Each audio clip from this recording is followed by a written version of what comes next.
समाज हा पारंपरिक आणि आधुनिक असा विभागला जातो. तर पारंपरिक समाजाची काय वैशिष्ट्य होती? तर पारंपरिक समाजामध्ये हायरार्की म्हणजे उतरंडीची व्यवस्था होती. जात आधारित, वर्ण आधारित, व्यवसाय आधारित, लिंग आधारित. त्यासोबतच पारंपरिक समाजामध्ये तुम्हाला अर्पित दर्जा मिळायचा. अर्पित दर्जा म्हणजे जन्मानुसारच तुम्हाला दर्जा, जन्मानुसारच जात आणि त्या आधारित व्यवसाय. त्यासोबतच समूहवादाला प्राधान्य असणं.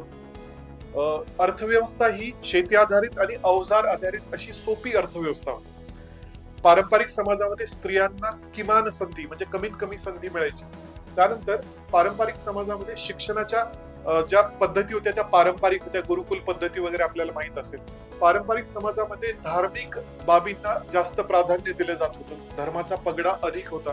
तसेच वैज्ञानिक दृष्टिकोनाचा अभाव हे एक पारंपरिक समाजाचं प्रमुख वैशिष्ट्य. पारंपरिक समाजाच्या अभ्यासातूनच आपण कोणत्या दिशेने आता जात आहोत हे आपल्याला कळू शकतं.